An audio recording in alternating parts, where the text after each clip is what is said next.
Hi, and welcome to A Couple of Average Joe show. I am Mike. I am Joe. And this is Compelled. All right, so it's been a minute since we've talked about Corey Feldman. Which has been pleasant. You don't really want to talk about him very often. No, he's kind of annoying. So we talked about briefly this documentary that he's doing. Joe sent me the link for the trailer. And at the end, he does this fucking... Do you remember the... I know where you're going to go with this. What? You're going to do the fucking Indian where the trash gets thrown at his feet. Yep. In San Francisco. Yeah. And he has that single tear roll down his cheek. Well, Corey Feldman does that at the... They posted that shot at the end of the trailer to make it look like he's remorseful or he feels bad or... I don't know what's going on. Only you can prevent roadside littering. Only you can prevent rape. So the premiere of Corey Feldman's purported exposé of sexual predators in Hollywood, which he's never said that he's going to expose all of Hollywood. He's always maintained that there are a few people that he knows of. Yeah. However, he says that Hollywood is filled with pedophiles, which it is. Yeah. It is. Listen to Joe Rogan. Yeah. The documentary is called My Truth, The Rape of Two Coreys, was beset with problems on Monday with the live screening delayed twice and the planned simultaneous online stream canceled after the site crashed, which Feldman blamed on hackers. The goddamn robots, John. Because he's a fucking tech genius. Not that anything is going right for this documentary, this screening. He got over $1 million for this shit. He couldn't get the right kind of equipment or operators. Yeah, and blame it on broadband. Hackers. If you're doing a screening and a live viewing and you're beset by technical issues, it's not hackers. Yeah. Hackers aren't fucking attacking you because they don't, well, first and foremost, they don't give a shit. Secondly, unless they know well in advance when this is going to happen, again, probably not going to even care about a documentary that's being live streamed for whatever, through whatever platform it's going on, whether it's Facebook or YouTube or wherever. It doesn't say exactly where it was being live streamed or the website. Yeah. It was scheduled to start at 8 p.m. The screening was delayed at almost the exact moment it was supposed to begin when the site crashed. Viewers who paid $20 to stream the video either received an error message when they logged in or they were logged back out and forced into an ongoing login, logout, login cycle that never resolved itself. Inside the Directors Guild Theater, where the live screening was hosted, the audience was told that Feldman and his team needed until 8:15 to resolve the website issues. The film duly began for the theater audience at that time, but stopped after 10 minutes, well before any accusations were made because the website remained down. I got a little question. I can't answer that question. What I have to say is that, say when someone's going to throw a concert, right, and they have all the roadies doing setup, they do tests when they, stage tests and everything like that. Would it be too far out of the realm of rational thinking that they would, do some kind of testing to make sure that everything's, set up? And you would think. Yeah. I mean, we did that with the Facebook thing just to test it out a week in advance with me yelling at you in front of an audience. Yeah, and we don't get paid for this shit. So he's gotten over $1 million supposedly from all these tickets he sold. So where's the what's getting lost in translation? Well, it was also at the Directors Guild, so they would have the facilities to set all this stuff up. So the technical issues come straight from Corey Feldman's quote unquote team. Yeah. Not hackers, but we'll get into that. And yes, you would think that they would do a trial run for several weeks in advance of this. Yes, this is such on a private server. Big epic moment of his truth, right? Right. So, anyways, the audience voted to keep going, but the delay continued as Feldman addressed the crowd, blaming the website issues on quote unquote the Wolfpack, the name he uses for an as yet unverified group that he claims stabbed him in 2018. This is the same Wolfpack. Now, there was a guy, he doesn't do the videos anymore for reasons of his own, that did this whole thing on the Corey Feldman stuff, and he was getting into the Hollywood culture and talking about all the stuff that we used to talk about as well, which is the pedophilia rings, if you want to call it that. All the bad stuff that's been happening, like shit that happened on Dan Schneider's shows, shit that happened on Nickelodeon shows in general, shit that happens on Disney shows, all these people that have infected Hollywood because they are kid touchers. Yeah. Now, the Wolfpack comes straight from this guy that was essentially doing shows about what a piece of garbage Corey Feldman is. And he has tons and tons and tons of videos and evidence, and just pointing out that Corey Feldman really has no idea what the fuck is going on in his own life. Yeah. He sounds more like an opportunist than anything else. Exactly. And then he does things. And then Corey Feldman does things like Corey's Angels, and then he goes on tour with them, and has all these girls dress up in, scantily clad lingerie and dances around on stage playing instruments and doesn't pay them and this and that and the other he thing. Dresses like a Michael Jackson impersonator. Yeah, essentially. And there's firsthand information. There's firsthand a brain just shut down. Reports. No. Accounts. Yes, thank you. There's firsthand accounts from the people that were in Corey Feldman's band, from the chauffeur of Corey Feldman, from the bus driver of Corey Feldman. They may be the same person, the chauffeur or bus driver. Guess he should have tipped better. And, all of these people that were involved in that entire debacle of Corey's Angels have come out and said, look, the guy doesn't pay anybody. He's an opportunist. He talks a big game, but he doesn't fucking do anything about it. And then he shows up he's living life based on his past. He married one of his fans. That's how bad Corey Feldman is at making decisions. Yeah. Married a fan of his. Well, I would assume that you're more likely to be able to control someone if they already worship you. Last week, Feldman said he and his family fled their home after finding what he claimed were Wolfpack-related materials at his house.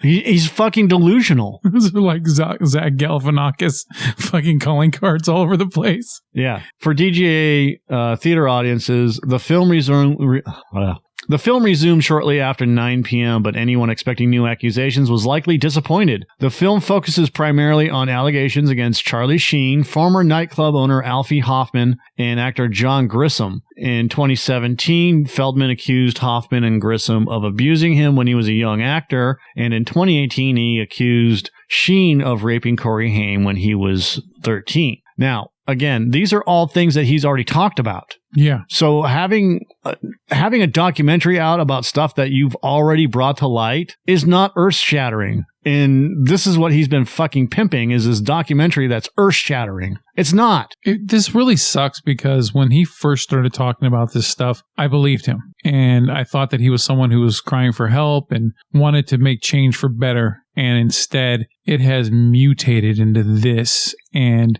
I question, even from the get-go, did he have any kind of actual genuine concern to make change, or was this all just for attention and money? It's both. It's for attention and money, but it's a cry for help. And there's problems, and he won't come clean about the fucking problems. He really won't. Yeah. He lives in a protective bubble, and it's a delusional protective bubble. Kind of like Michael Jackson. The film also included an interview with Disney star and boy band member Ricky Garcia, who has previously accused his former manager Joby Hart of sexually assaulting him numerous times. Hart could not be immediately reached for comment by the Wrap. Of course I couldn't. Sheen has previously denied the accusation, and Haim's mother has also said she does not believe Sheen molested her son. The screening ended at the DGA Theater shortly before 10, so the documentary is not even an hour long. At which point audiences were informed the previously scheduled panel discussion had been canceled because the moderator had pulled out. Yeah, so the moderator pulled out like 2 hours before it started or something, But Feldman couldn't sit there and moderate the fucking thing himself. Even though he's been talking about the same spiel for years now? Yep. Feldman thanked the audience for their support and apologized again for the technical hiccups. I hope the film gives other victims the strength to come forward because there's got to be a tidal wave right now. We need a tidal wave of justice. We need a tidal wave of truth. We need a tidal wave of courage because he's got that fucking whatever voice. He's got that gravelly voice. Yeah. The truth must survive. The children must be saved. As for online viewers, by 10 p.m., the film was still unavailable. Please be patient. The hackers are trying to prevent the stream from airing. Like Disney Plus when it first started. Yeah. The program will begin momentarily. We appreciate your patience and support. Set a message at the top of the page where the video was supposed to have been available. I have no idea what page it's on. I can't tell you because I don't even want to advertise it, dude. I don't want to link it. The message was later replaced with a longer statement promising that the film will soon be available to people who paid for it. We truly appreciate your support and patience. We are committed to providing access for all those who have paid to watch the film as soon as possible. Bullshit. This is a money scam. We will also send an email with more information. We apologize for the inconvenience and look forward to providing updates as they become available. No timeline was given. The message did not mention refunds. Of course it didn't mention refunds. No, technical difficulties. But hey. Blame it on the Wolfpack. It's the Wolfpack. Oh, man. The rape of 2 Coreys or the rape of anyone listening? Give me a second. Yeah, so 6 days ago, Corey Feldman's... This is 6 days ago from TMZ. Now, Corey Feldman only relies on TMZ because they are a quote-unquote trusted news site. Yeah, okay. I'll buy that. Corey Feldman's being threatened and harassed again. Just days before the release of his documentary promising to expose child rapists in Hollywood, at least that's what he thinks, based on a calendar left on his doorstep. Feldman says he called police after he returned home from a night out and discovered this 2020 calendar titled Wolfpack and featuring 3 wolves on it waiting for him. He posted the photo saying, I wanted to blast this out now so people understand this is a live happening in real time. Police are, the letter R, on the way. Please pray for the letter R, family. This is not okay. Yeah, okay. So you have a documentary coming out, and then you go out for the night, and you come back, and you find a calendar with the Wolfpack on it. He's like Juicy Smollier. He's the white Juicy. I mean, this is just marketing. This is marketing 101. As for why Corey's so shaken by this, he's claimed for a couple of years that there's a mysterious group of people he refers to as the Wolfpack threatening him online and were possibly responsible for his alleged stabbing back in March 2018. By the way, that alleged stabbing never happened. On top of that, when he went to the hospital, there's documentation that there was no stab wound. Hey, when he got back home and discovered that, do you think that he was howling mad? Ugh, you stop. I mean, just boo. It's stupid for a reason. Because this whole thing is fucking stupid. Corey suggests this group is back at it because his documentary is set to live stream in 4 days. The insinuation the unknown Wolfpack wants to shut him up and keep his story, which he claims will reveal the truth about what happened to him and Corey Haim, from ever being released. He's already told the story. Yeah. Why don't you come on Twitter and tell it right now if there's something extra? You know, I don't think Twitter's going to get shut down. He's literally told the story 100 times in the last week. Mm-hmm. To anyone that will fucking listen. So it's bullshit. That's a marketing scheme right there. Oh, the Wolfpack is attacking me. Ugh. I wonder if he intentionally, he showed it to people that were at the place, but online he didn't. So I'm wondering if he knew that intentionally, because he's more likely to be able to get sued if he did show it. What? If he actually broadcasts the showing across the internet, right? Then he's more only for people that are watching it. Only for people that paid for it. Yeah, but what I'm saying is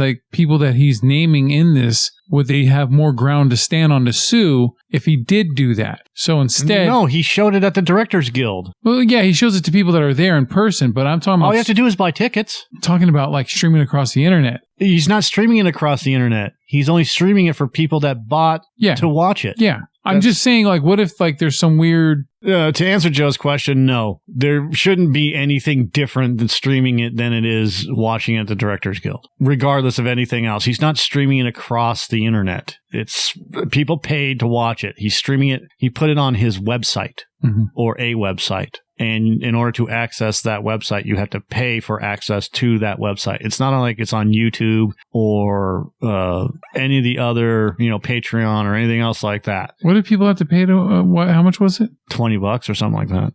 $20 for a documentary. Yeah. So it'd be like, oh, hey, $20. Oh, I just lost it. Right. I think that, could be what he's assuming. Oh yeah. People just let it go. Yeah. We'll keep up with what's going on with that.